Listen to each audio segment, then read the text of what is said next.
Hey, folks, today we're going to talk about Space Harrier 2 for the Mega Drive. Oh, my goodness, I feel like I've just taken a trip into a universe of pure discomfort. This game is like a roller coaster ride, but instead of excitement and joy, it gives you nothing but a headache and an uncontrollable urge to hurl the controller against the wall.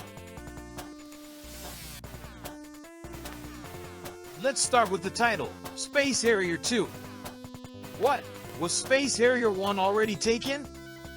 Maybe they called it that because 2 is the amount of minutes you can play before wondering why you wasted your hard-earned money on this garbage. The graphics seem to have been vomited from the stomach of an 80s computer. The colors are more confusing than a Twitter argument, and the enemies look more like confused pixels than space threats. And let's talk about speed, but not in a positive way. Your character flies as if they had eaten lead for breakfast, and the enemies catch up to you faster than a hefty bill after buying a new iPhone.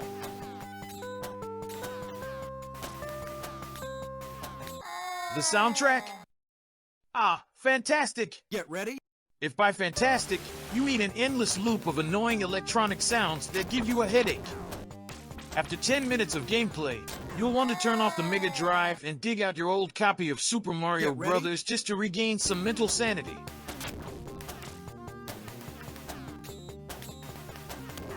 But the cherry on top is the difficulty. Hey, Sega, who did you think you were? The devil incarnate. Space Harrier 2 is harder to handle than convincing a cat to take a bath. Enemies come from all directions, shoot things that seem to come from a nightmare. And, by the way, one hit and you're out. Oh, and to make things even more fun, there's a devilish lag that makes it impossible to avoid obstacles. Space Harrier 2 is the direct sequel to Space Harrier, a popular arcade game created by Yu Suzuki for Sega. While the first Space Harrier featured innovative three-dimensional graphics for its time, the second aimed to bring the same experience to the Mega Drive.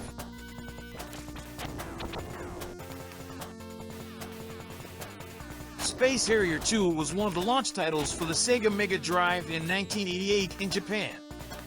It was one of the games attempting to showcase the power of the new console and capture the attention of players. The game boasts a unique science fiction design, with levels featuring surreal and bizarre environments. Players find themselves battling strange creatures and flying enemies in worlds that seem to have emerged from a fever dream. In addition to the Mega Drive version, Space Harrier 2 was later included in various Sega game collections, such as Sega Genesis Collection and Sega Mega Drive Classic Collection, Gold Edition, bringing the game to a new generation of players. The game features a series of impressive and massive bosses, posing significant challenges for players. Confronting these behemoths requires precision in movement and a solid strategy to avoid their massive attacks.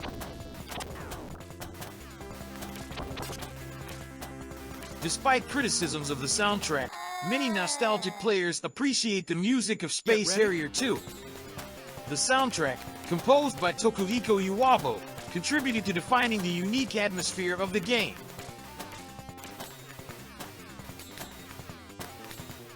The game was influenced by works of science fiction and fantasy, particularly by artists like Roger Dean, known for his album covers for Yes. This influence is reflected in the strange and captivating aesthetic of the game. Space Harrier 2, with all its flaws, remains a piece of video game history and an example of how games were experimenting with new technologies and ideas during the evolution of the gaming industry. In conclusion, Space Harrier 2 is like a bad date. It starts with hope, turns into pure terror, and ends with a deep desire to forget everything. Avoid it like I would avoid a wasp sting on the backside.